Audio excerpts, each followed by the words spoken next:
made it this far and you are sticking with us through this video series, Into the Wind, then I appreciate you guys very much. I know those first few videos, some of them are boring, some of them I thought, even rewatching them, I thought, okay, that's pretty decent.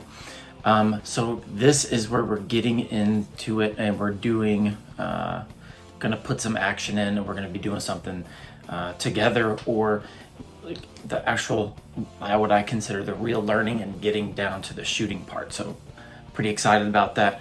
So the first thing we need to do is, obviously, if you have a rifle and scope and you need to install it, that's what we're doing now. Is we're going to learn how to install our scopes properly. So this video, I'm going to go over the tools, and then I'm going to just give you the general way that I do it, and then the whys behind it. Let's jump right in. Tools. So there's a couple different tools. There's a couple different kits you can do, but I went ahead and bought this big thing. It is a torque wrench in inch pounds. This has 2 bubble levels in it. It has all the tools we need. This specific kit has all the tools if you want to lap your rings.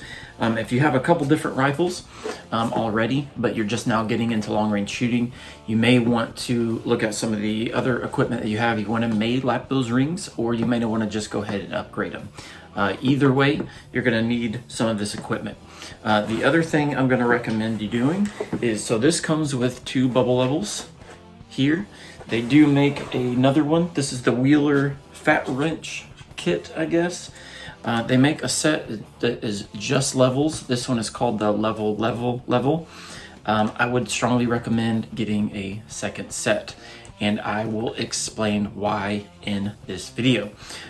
So the other thing we are going to need is a little bit of patience.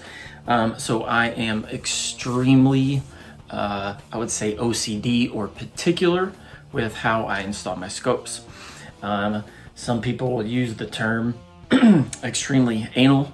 That sounds more like a video you would be embarrassed if your wife walked in on you watching. So I'll just say very particular. So the other tool we're going to need is a plumb bob and a flashlight. So those are the tools we need. You can order most of this stuff on Amazon, so pick those up. Let me set these aside real quick and then get into kind of the how-to. So before I made this video, I looked up some other videos just to kind of see if the way that I do it is kind of on the same page as how other people are doing it, that is considered into the long-range precision shooting or military snipers and stuff like that. So I've seen a couple different ways. One guy posted a video that is saying the way I am going to show you is a waste of time. And then I saw how he did it, and I was just a little shocked because I'm not going to trash anybody, anything like that. But so I decided I'm actually going to do a video explaining the reason why I think what I would consider this to be the correct way, or the way to get it correct. I don't necessarily think that there's a wrong way, or I'm sorry, I don't necessarily think there's a right way, but I do definitely believe that there is a wrong way. So in certain situations, the way this other person did it, I think it would be perfectly fine. But the problem is in most cases, it may not be fine. So here's the way that I do it. First and foremost, and we'll do this in the next video, but I'm going to basically check every single level that I have in different ways and on different surfaces. So I'm going to put the levels together. I'm going to turn one level around, turn the other level around. I'm going to turn them sideways. I'm going to put them on different surfaces. I'm going to put them on the gun. I'm going to put them on different places on the gun. And what I'm looking for is any inconsistencies anywhere and any way in the levels, just to make sure that all the levels that we are going to be using are level with each other. So let's say I put it on a table and the level's out just a little bit. I've got one laying around somewhere, but let's just say the bubble's over and it's touching the line. That's not a huge deal as long as the other one is touching the line, right? So that's just showing that our table may not be level. But as long as everything is even, that is the most important thing. And that is why I recommend getting a second set, because it may be quite likely that one of the levels in here may not match up. Plus the placement of the level, we may not be able to use in a certain way. So basically, on the kit, you have one that goes into the action, which may or may not be okay. It depends on your gun. That's why we can't necessarily 100% do it that way. On the picture, and the way a lot of people will do it is on top of the scope cap. In certain scopes, that is actually going to be okay, but in your situation, it may not be. So I'm going to recommend not to do it that way, because while they are typically, precision machine caps, they're not always flat. The other reason is because we don't necessarily want, it's not necessarily the cap or the scope, let's say the scope body, that we want to be perfectly even. It's the reticle. We want the reticle to be perfectly even. So in certain scopes, there may just be a little bit of a twist in the reticle compared to, let's say, the top of the scope. So it may not be, or I'm sorry, the top of the scope cap. So it may not actually be even. So we want the reticle is what we need to be even. The other thing is, let's say you have a scope where the cap is perfectly even. I do have one of those, and I tested it, measured it, and it's good. My Vortex, my high-end scope, it is not even. The other thing, even though that's even, you may have threads on the inside, and that's how the scope attaches. So those threads, because it's spiraling, is going to cant it just a little bit. So if we're using the top of that scope of the cap, and it has that little bit of cant in it, then that's going to throw it off. That's why I don't recommend doing it that way.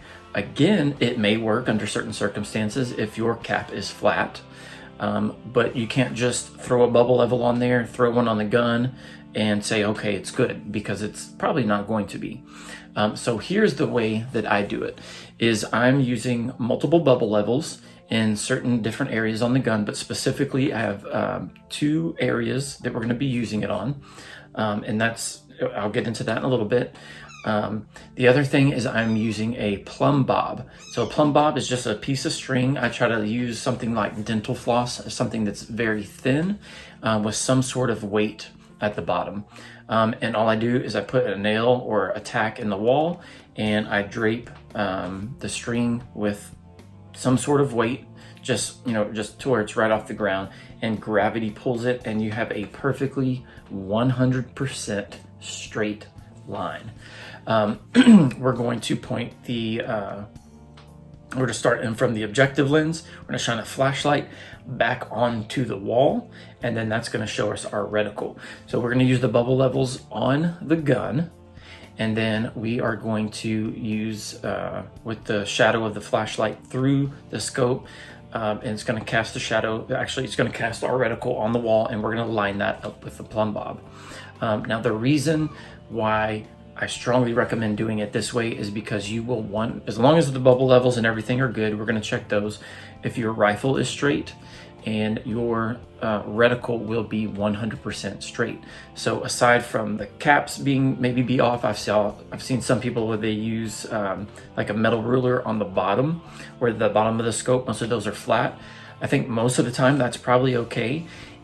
If you do that, I still recommend using the flashlight method and a plumb bob, just to make sure that everything was set up properly. So either way, the plumb bob method is, in my opinion, the best way to at least check it. But if we're using that to check it, then why don't we just do that the first place? So that's basically the way that I do it, is the plumb bob and flashlight method, and then using using the levels to make sure, just as a third part, to make sure everything is 100%.